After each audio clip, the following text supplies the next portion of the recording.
mensaje de esta mañana, como lo vieron ustedes ahí en la primera diapositiva, el nombre le he denominado Restituidos a la mesa del Rey. Y justamente, hermanos, son estas tres parábolas en las cuales como iglesia estamos obligados, responsabilizados y llamados a, ¿qué, hermanos?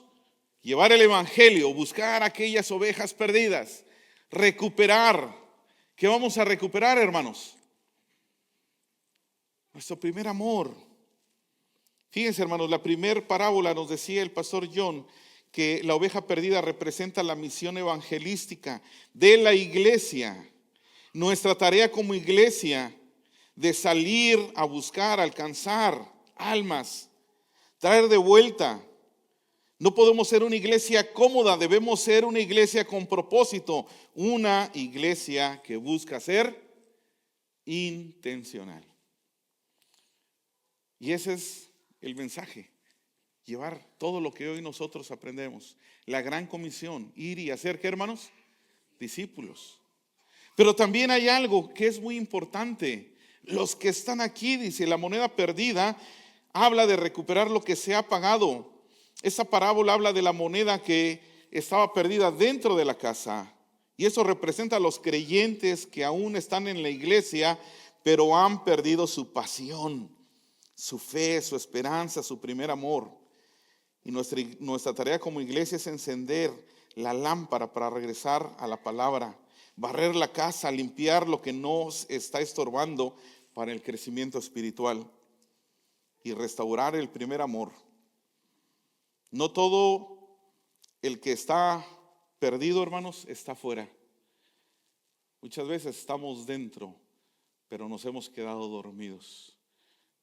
Esa luz se ha ido apagando por muchas cosas y principalmente ataque del enemigo. Y está la tercera, que es el hijo pródigo, que nos habla de volver para ser restituidos. Y justamente, hermanos, esto es algo muy importante, porque para poder nosotros llevar el evangelio, para poder ayudar a nuestros hermanos que están con una fe caída, que necesitan de alguien que los pueda apoyar, unir en oración, necesitamos nosotros, aquellos que tenemos esta tarea, realmente confirmar que hemos sido restituidos. Porque el enemigo ha venido a dejar dardos que no solo han desanimado al creyente, sino lo han dejado en un estado en donde no puede recibir todas las bendiciones de Cristo, no puede manifestar esa luz, porque el enemigo le ha hecho creer que él sigue en pecado. Así que la tarea es que si alguien sabe que está en ese momento, nosotros podamos tomarnos hoy de este mensaje para que sea Dios quien nos pueda restaurar, para que sea Dios por medio de la confesión sincera de nuestros pecados, quien nos devuelva la identidad, la autoridad, la comunión y estar justo como el título de este mensaje, a la mesa del Rey. Y es justamente donde vamos a centrar hoy este mensaje. Quiero empezar del tercero al primero, si así lo decide después el pastor dar la continuación, pero nuevamente yo quise ir con la parábola de el hijo pródigo, hermanos, porque como iglesia necesitamos tener un corazón restaurado. No podemos ayudar a alguien si no tenemos nosotros la seguridad de que estamos en la voluntad de Dios, que nuestros pecados han sido perdonados, que ya no seguimos atados, hermanos, y que Dios no quiere dejarnos en el desierto, que Él nos quiere llevar a la iglesia, a la tierra prometida. Así que hoy en esta tarde, con la dirección del Señor, vamos a profundizar en este mensaje aunado a otro que tiene que ver con la bondad del Señor, pero no podríamos hoy en esta tarde tener la seguridad de que nos vamos a llevar esta enseñanza si no se lo pedimos hoy. ¿A quién, hermanos? Al Creador, al autor y consumador de nuestra fe. Así que incline su rostro Vamos a pedirle al Señor esta dirección. Bendito Padre, hoy esta tarde, este primer domingo de este 2026, de este tercer trimestre, de este primer trimestre, Señor, de este tercer mes de este año que ya ha iniciado, Padre. Yo te quiero dar gracias porque no es casualidad que podamos traer hoy a este servicio este mensaje y podamos dar continuidad a esta tarea que tú nos has designado, Señor, como iglesia. Pero no quiero ser yo quien lleve, Padre, esta dirección con mis palabras, sino que seas tú, Señor, usándome para que cada uno de mis hermanos pueda salir transformado de este lugar. Así que, Señor, yo te ruego que toda interrupción, toda mentalidad, todo pensamiento que nos aleje, Señor, sea desechado, para que estos minutos que hemos de estar de aquí podamos atesorar lo que hoy tú tienes, y que este mensaje sea, Señor, como lo que tú nos indicas, que sea una espada de doble filo que atraviese nuestros corazones para poder extraer todo lo que no nos sirve. Te lo pedimos, Señor, en el poderoso nombre de tu Hijo amado. Amén y amén. Les voy a pedir que abran sus Biblias justamente en Lucas 15, el versículo 11. Y Jesús, hermanos, está contando una historia. Jesús mismo, recuerden que él usaba las parábolas para poder dar estas enseñanzas. Y todos conocemos, la mayoría conocemos esta historia, en donde habla de la historia de un padre que tenía 2 hijos. Y uno de ellos, hermanos, decide en esa rebeldía ir con su padre y pedirle que le adelantara su herencia, ¿no? Y fíjense, hermanos, el pecado más grande que lleva en esta historia el hijo pródigo, no es haberse ido y malgastado la herencia del padre, sino el pecado más grande que él había cometido en ese momento es que él le había pedido su herencia adelantada a su padre, y eso significaba en ese tiempo que el hijo estaba deseando la muerte de su padre, porque la ley decía que solamente el padre muerto es como el hijo o los hijos podrían recibir la herencia, no antes. Y este hijo, al ir y solicitar que el padre le adelantara lo que a él le correspondía, le estaba diciendo: Padre, ya quiero que te mueras porque ya quiero recibir lo que merezco. Y le digo algo, hermanos, muchas veces creemos que merecemos algo sin trabajar en ello. Pero aquí en esta historia, el pecado mayor que está haciendo el hijo pródigo es estar deseando, pidiendo que su padre muriera. Y no nos vamos a centrar solamente en esta parte, sino que yo me quiero enfocar, hermanos, en la restitución. Cuando este hijo pródigo se queda sin nada y pasa necesidad, decide regresar a casa arrepentido, dispuesto a pedir perdón y a trabajar como un sirviente. Y justo vamos a ver en el 11, vamos a empezar a partir del 11 porque el tiempo me da, nos da, es en el 17, no nos da el tiempo para poder profundizar, pero vamos a ir al tema central que tiene que ver con la restauración. Dice que entonces, volviéndose en sí, dijo: ¿cuántos de los trabajadores de mi padre tienen pan de sobra, pero yo aquí perezco de hambre? Después de que se le había acabado todo, después de que su vida ya no tenía el mismo sentido, después de haber tenido toda esa economía, después de haber malgastado, y después de que aquellos amigos que solamente lo seguían por dinero, llegó a tal grado, hermanos, que deseaba la comida de los cerdos. Dice que él en su pensamiento, volviendo así. Dice, ¿cuántos de los trabajadores de mi padre no les va mucho mejor a lo que yo hoy estoy padeciendo? En el siguiente versículo dice, me levantaré e iré a mi padre y le diré, Padre, he pecado contra el cielo y ante ti. Ya no soy digno de ser llamado hijo tuyo. Hazme como uno de tus trabajadores. Ahí viene la primera enseñanza, hermanos. Si nosotros queremos hablar de restitución, primero tiene que haber un verdadero arrepentimiento.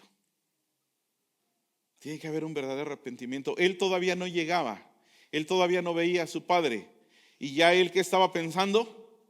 Lo que le dije, hermanos, lo que le iba a decir.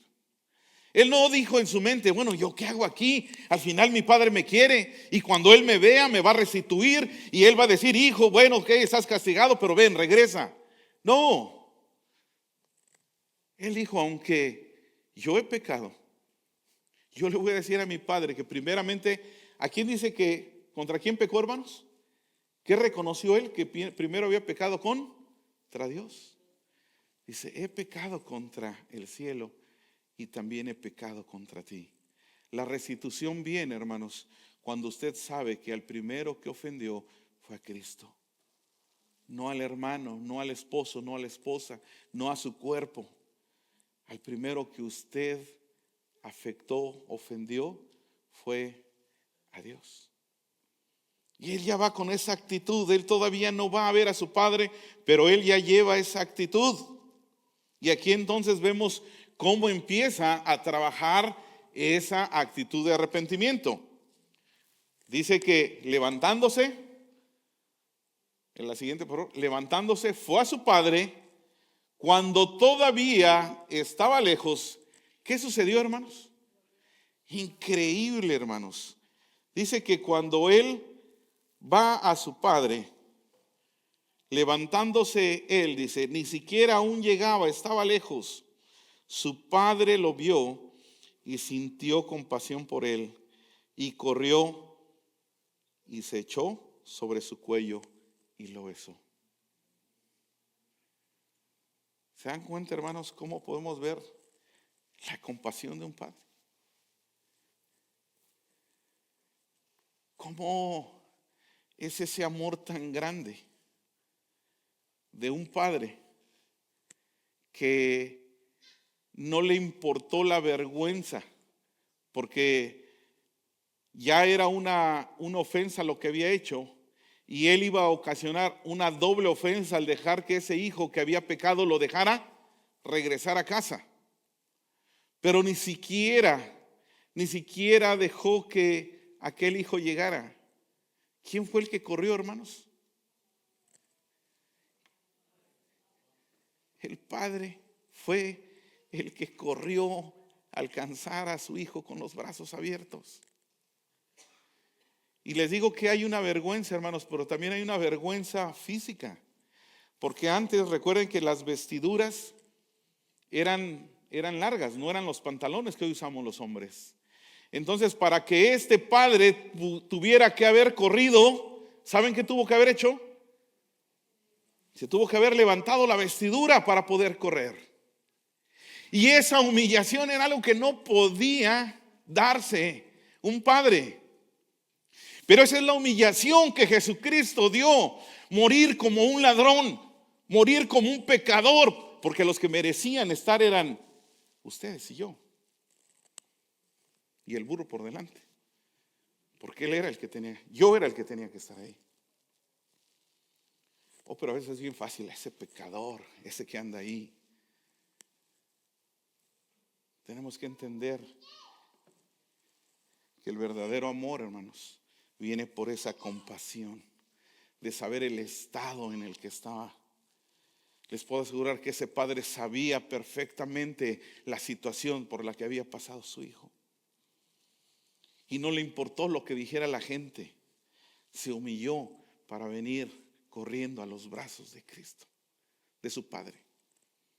Y así muchas veces nosotros como pecadores, pero vamos a ver más adelante qué es lo que lo impide, hermanos. En el siguiente dice que el hijo le dijo: Padre, he pecado contra el cielo y contra ti, ya no soy digno de ser llamado hijo tuyo. O sea, lo que él pensó, ¿qué hizo, hermanos? Lo aplicó.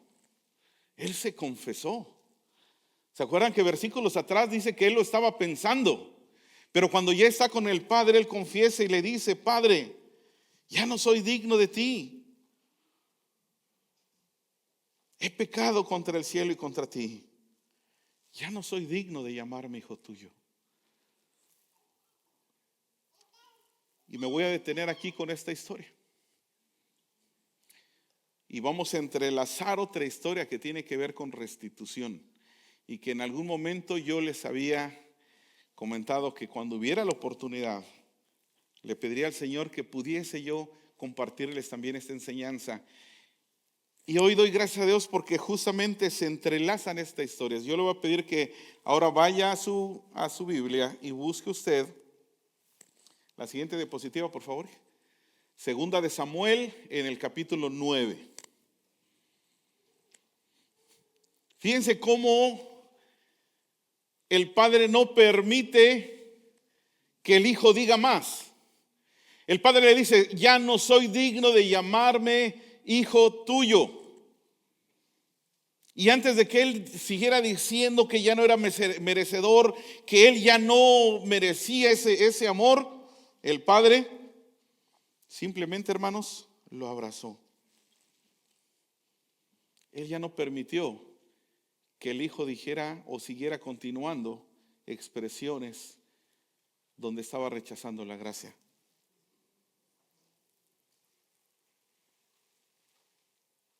En esta siguiente historia quiero llevarlos a esa misma gracia del Padre, en otra escena donde la bondad también restauró lo perdido. Y lo vemos reflejado en la historia del Antiguo Testamento, en donde la gracia no solo se enseña, hermanos, se demuestra. Cómo la bondad de Dios, reflejada en la vida de David, él la orienta hacia una persona llamada Mefiboset, que si recordarán en un mensaje anterior donde hablábamos de pactos restaurados, hablábamos de él. ¿Se acuerdan que fue un pacto en donde David y Jonatán hicieron un pacto de amigos? Que ellos nunca iban a levantar la espada contra alguien de su familia. Y entonces, hermanos, hay algo bien importante, no se le olvida a David este pacto que había hecho con su amigo Jonatán. Porque hoy es algo que en el mundo sucede y se da mucho en la política de mi país. Llegan de repente algunos políticos que quieren ser candidatos a algún puesto y le prometen bajarle las estrellas, la luna y todo lo demás. Y ya cuando llegan, se les olvidó, hermanos, todo lo que habían prometido. A veces pasa cuando uno está bien enamorado y le dice a la esposa: y mira, conmigo no te va a faltar nada y yo te tendré. Y ya después anda la esposa trabajando y batallando. Y las hermanas dicen: amén. No, hermanos, lo que yo le dije a mi esposa: tal vez, amor, tú no tendrás muchos lujos, pero siempre tendrás un gran amor de mi parte. Y algo mejor, le dije: tal vez, en México decimos, tal vez andará usted sin zapatos nuevos, pero con el estómago lleno. Y hasta hoy doy gracias a Dios que el alimento no ha faltado tampoco. A David no se le olvidó esa promesa.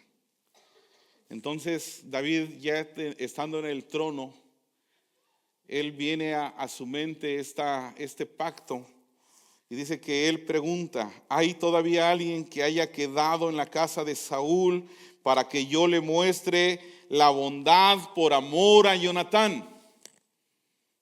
Fíjense, hermanos, aquí viene algo bien importante.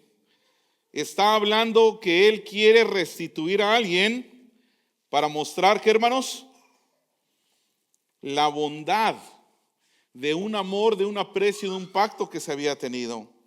La siguiente dice: y había un siervo de la casa de Saúl que se llamaba Siba, y lo llamaron ante David, y el rey le dijo: ¿eres tú, Siba? Su servidor, respondió él. Adelante, por favor. Y el rey le preguntó: ¿no queda aún alguien de la casa de Saúl a quien yo pueda mostrar, qué, hermanos? La bondad de Dios. Fíjense, ahí habla de la bondad de Dios. No está hablando él de su palabra, él está hablando de la bondad de Dios. Pero la bondad de Dios se reflejaba en él porque él estaba viviendo conforme, ¿qué, hermanos? Al corazón de Dios. Y Siba le respondió al rey: aún queda un hijo de Jonatán lisiado de ambos pies. Y antes de pasar aquí a la siguiente, él hace esta mención, y en otros versículos a los cuales yo no nos vamos a detener, habla que este hijo de Jonatán, nieto de Saúl, estaba lisiado, porque cuando llevan la noticia de que Saúl y su hijo David habían sido muertos en batalla, lo que se acostumbraba en ese tiempo es que se buscaba que toda la descendencia fuera, ¿qué, hermanos? Asesinada. Y entonces cuando llega el mensaje a la casa de Mefiboset, quien lo cuidaba, la niñera, dice que por las prisas de saber que probablemente vinieran a quererlo matar por ser el descendiente, el siguiente al trono, en esa prisas a ella se le cae el niño de algunos meses y él queda lisiado. Entonces por eso se hace mención aquí en esta parte donde Siba le está diciendo que él está lisiado de ambos pies, que él no se podía, ¿qué? Mover. La siguiente dice que David le pregunta: ¿dónde está él? Le pregunta el rey. Y Siba respondió al rey: está en casa de Maquir, hijo de Amiel, en Lo Debar. ¿Y saben qué es lo importante mencionar aquí, hermanos? En este último nombre de este lugar, es que Lo Debar significaba que era un lugar de ¿qué? En un lugar desierto, en un lugar donde no había pasto, simbolizando un lugar de sequedad, escasez y olvido. Fíjense, hace mención de que él estaba lisiado, pero no lo profundiza más. Pero hay algo bien importante, que no solo tenía él un problema de salud, que donde él se encontraba era en un lugar desolado, hermanos. Un lugar donde había olvido. Entonces el rey David mandó a traerlo de la casa de Maquir, hijo de Amiel, de Lo Debar. Y Mefiboset, hijo de Jonatán, hijo de Saúl, vino a David y cayendo sobre su rostro se postró. Y David dijo: Mefiboset, su siervo, respondió él. Siguiente dice, David le dijo: no temas, porque ciertamente te mostraré. ¿Qué, hermanos? La siguiente, por favor. La siguiente, por favor. No temas, porque ciertamente te mostraré bondad por amor a tu padre, y te devolveré toda la tierra de tu abuelo Saúl, y tú comerás siempre en mi mesa. A ver, hermanos, yo quiero que usted lleve a la escena para que usted pueda entender esto que hoy estamos llevando. Usted sabe que es un descendiente de alguien que fue muy importante, que fue un rey, pero que en esa transición, en la cultura de ese tiempo, no era algo de lo que usted se podía sentir orgulloso, que usted debería de tener miedo, porque si el rey que estaba en turno sabía que usted vivía, lo más seguro es que, como dice uno que agarraron allá en México, le dieran cuello. Entonces yo me quiero imaginar cuando llega Siba y que nos damos cuenta después en otra historia. Yo le invito a que usted vaya, en lugar de que se ande aventando la Rosa de Guadalupe y Juego de Tronos, o no me acuerdo cómo se llama eso, léase la Biblia, hermano, se va a dar cuenta que de ahí salió todo esto. Que Siba no era muy buena onda, porque cuando el hijo de David lo amenaza de muerte y quiere matar a su padre, a David, y él sale huyendo, dice que el bien abusado llegó y le dijo: David, mi rey, otra vez postrado, mira, aquí te traigo toda esta comida y eso. ¿Y saben qué preguntó David? ¿Qué creen que preguntó? ¿A quién había restituido? ¿A quién había restituido? A Mefiboset. Y le dijo: ¿dónde está? ¿Y saben qué le dijo? No, se quedó allá en el palacio. ¿Y sabes qué? Que como tú a lo mejor pues ya no regresas, están pensando quedarse en el poder. Entonces me quiero imaginar que Siba no llegó tan muy buena gente. No sé si les ha pasado, a mí sí, de que usted va a darle una buena noticia y la persona: ay, ¿ahora qué hice? Ya el Señor me restauró, pero cuando antes mi esposa me hablaba, créanme que dije: ¿yo ahora qué hice? Y me sabía acordar, si apagué esto, si hizo lo otro. Y cuando van y le dicen: te llama el rey, yo me quiero decir que en ese momento, si él no podía moverse, dijo: no, yo aquí me quedo. Por eso es que él le dice: no tengas ¿qué? Miedo. No tengas miedo, dice. Voy a restituirte, voy a devolverte lo que era tuyo. Imagínense en ese momento recibiendo esas palabras. Imagínate que el Señor te llama no para castigarte. Ahora que terminó la conferencia, hablábamos con un pastor de Leitajo, y entonces hablábamos de el amor y la forma diferente de llevar a las personas a Cristo. Yo le decía: yo prefiero que sea por amor y no por temor. Y él me dijo: pues los míos sí son por terror, dice. Pero ¿sabe qué, hermanos? Aquí hay algo bien importante. Cuando nosotros en nuestro pecado deberíamos de recibir toda la ira del Señor, Él te dice: yo te doy mi amor, no temas, porque yo lo que quiero es restituirte. Es lo que le dice David a Mefiboset. La siguiente dice: él se postró de nuevo y dijo: ¿quién es su siervo para que tome en cuenta? ¿A quién, hermanos? Dígalo fuerte, por favor. No, pero dígalo con fuerza. A un perro muerto como yo. Y búsquenlo en su Biblia, porque no quiero que vaya a pensar que el hermano Raúl aquí le vino a poner eso ahí. Ay, qué palabras fuertes. Sí, hermanos, porque eso es lo que sucede cuando el Señor quiere traer esa restitución a tu vida. Pero tú dices: no, porque mi pecado es tan grande, Padre, y cómo he de levantar la vista, y cómo me has de llamar si yo aún sigo. Esa es una mentalidad de perro muerto. Y nos han enseñado esa cultura, hermanos. Estamos, por lo menos los mexicanos, yo no sé de mis demás hermanos, pero en México nos han dejado mucho esa cultura. Ándele, ¿gusta eso? No, gracias, estoy bien.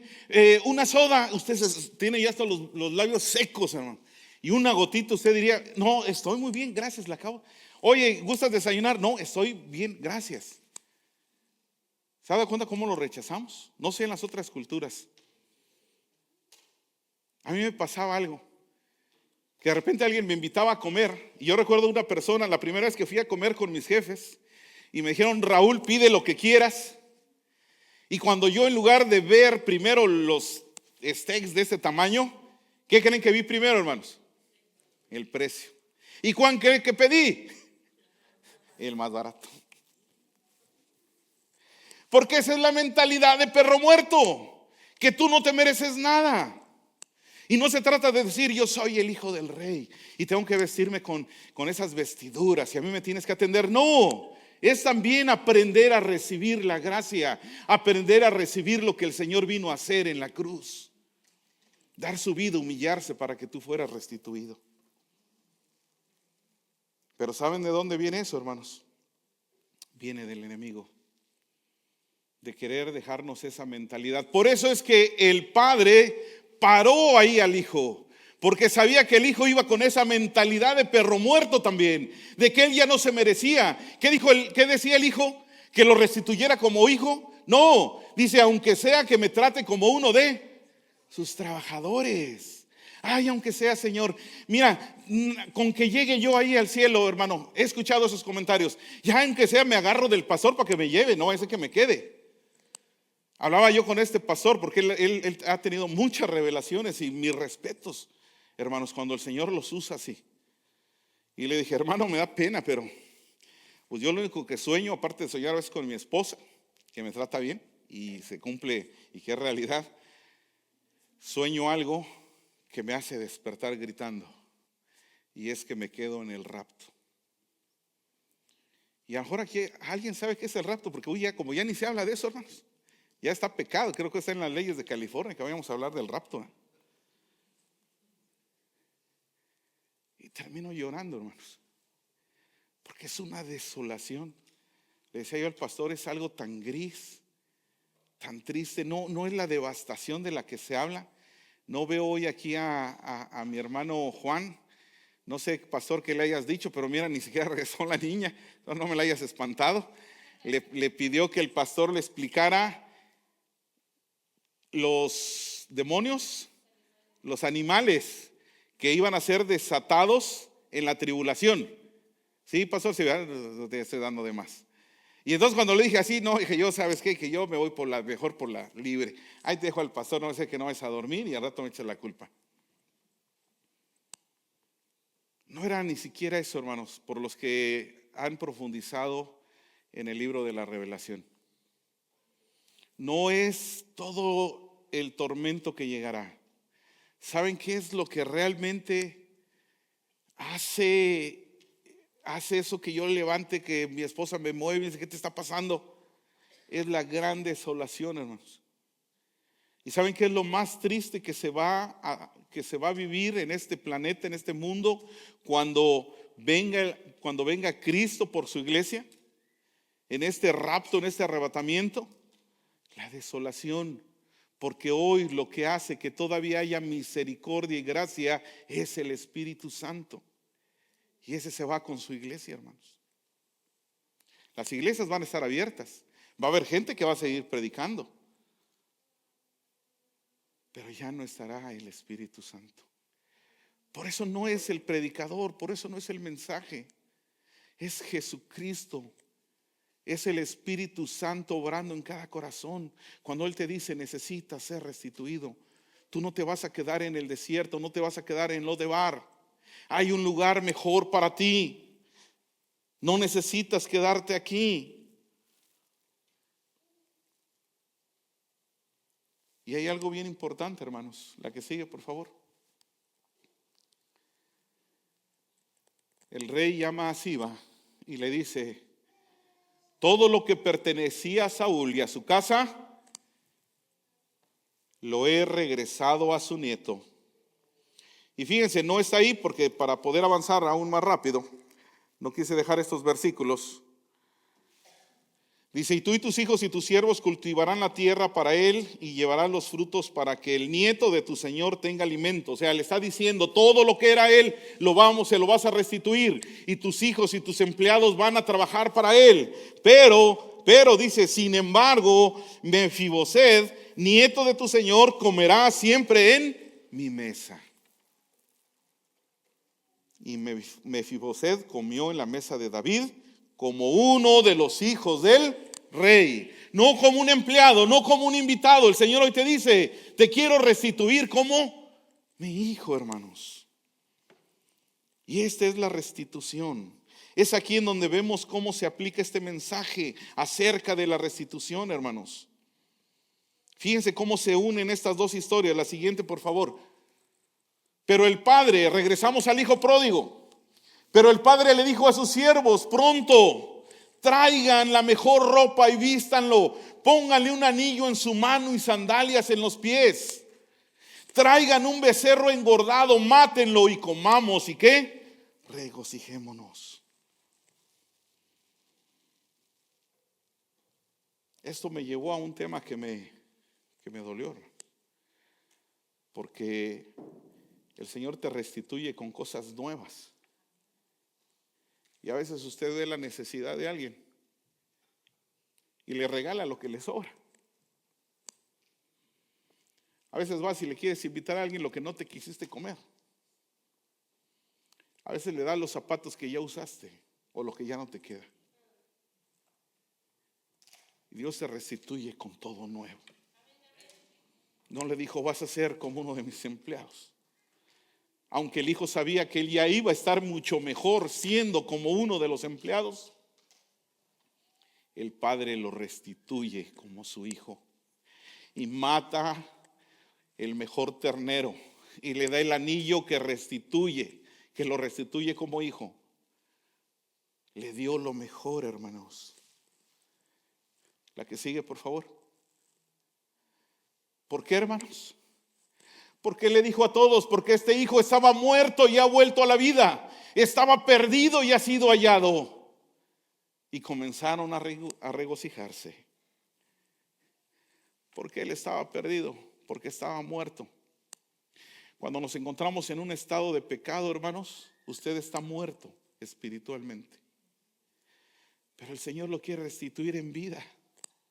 Y Él quiere hacer fiesta. Por eso cuando nosotros pedimos que pase a alguien aquí enfrente para poder aceptar a Jesucristo o para poder reconocer que Él estaba en pecado, pero que Él decide regresar, dice que en los cielos hay, ¿qué, hermanos? Fiesta. ¿Y por qué no le hemos de tener nosotros? Eso es lo que hoy te está diciendo Jesús. Si tú te restituyes, no te voy a restituir para que estés en la esquinita, te voy a invitar a que comas, ¿qué, hermano? Conmigo a la mesa del Rey. Póngase de pie, hermanos.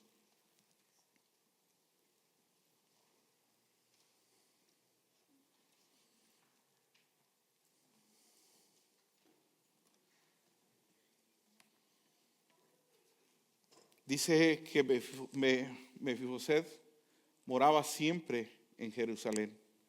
Él tenía muchas cosas que le habían sido restituidas, pero él seguía comiendo siempre a la mesa del rey. El hijo pródigo representa al que se fue y perdió todo por sus propias decisiones. Mefiboset representa al que perdió todo por circunstancias fuera de su control. Dios no está buscando si tuviste o no tuviste. Hay muchas veces que nosotros decimos nos toca en esto tiene un nombre que hoy usan, o por consecuencia. Mis padres pecaron y yo traigo esa atadura. Hay veces que los padres han hecho pactos en donde han venido siendo afectados los hijos. Hay ocasiones que los padres tomamos malas decisiones y ese mal testimonio lleva a los hijos. Y a lo mejor te podrías justificar,